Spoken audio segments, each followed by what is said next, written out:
పల్నాడు జిల్లా చిలకలూరిపేటలో అంతర్రాష్ట్ర దొంగలను అరెస్టు చేసినట్లు అర్బన్ సిఐ రమేష్ తెలిపారు. బ్యాంకు కాలనీలో దేవాలయం నుంచి ఇంటికి వెళ్తున్న మహిళ వద్ద 3 సువర్ణ బంగారు గొలుసు చోరీ చేసిన ఘటనలో 2 నిందితులను పట్టుకున్నామని చెప్పారు. నిందితులు కృపారావుపై 31 కేసులు, కొండారెడ్డిపై 41 కేసులు ఉన్నాయని వివరించారు. ఈ మేరకు చిలకలూరిపేట అర్బన్ పోలీస్ స్టేషన్లో సిఐ మీడియాతో మాట్లాడారు. ఇది సైన్స్ స్నాచింగ్ కేసు. యాక్చువల్గా ముద్దాయి పేరు షేక్ కృపారావు. ఇతనితో పాటు ఇతను అసోసియేట్ మల్లెల కొండారెడ్డి కూడా ఉన్నాడు. ఇతను దొంగతనాలు చేస్తే ఆ ప్రాపర్టీని ఈ మల్లెల కొండారెడ్డి అని A2 ముద్దాయి తీసుకుంటూ ఉంటాడు.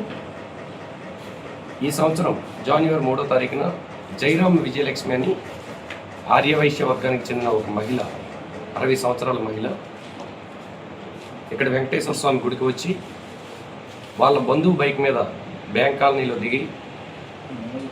కాలనీలో దిగిన తర్వాత వాళ్ళ బంధువు వెనక్కి వెళ్ళిపోతాడు. ఈ ఇంటికి నడుచుకుంటూ వెళ్తూ ఉండగా ముద్దాయి A1 షేక్ కృపారావు బైక్ మీద మాస్క్, జర్కిను, హెల్మెట్, ఒక బ్లాక్ యూనికార్న్ బైక్ మీద వచ్చి చుట్టూ పరిసరాలను అప్పటికే గమనించుకొని ఎవరూ లేని విషయాన్ని గమనించి ఈ మహిళ దగ్గరికి వెళ్ళి ఆమెను మాటల్లో పెట్టి ఒక్కసారిగా మెడలో ఉన్న 3 సవర్ల బంగారు చైన్ని బలవంతంగా లాక్కొని వెళ్ళిపోతాడు.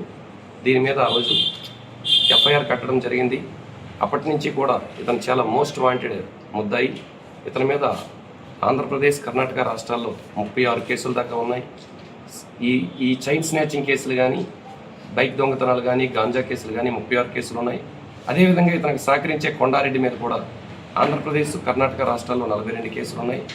అప్పటి నుంచి కూడా మా యొక్క టీమ్స్ 2 బృందాలుగా ఏర్పడి SI సోమేశ్వరరావు ఆధ్వర్యంలో ఒక బృందం, SI హజరత్ ఆధ్వర్యంలో ఒక బృందం ఏర్పడ్డారు.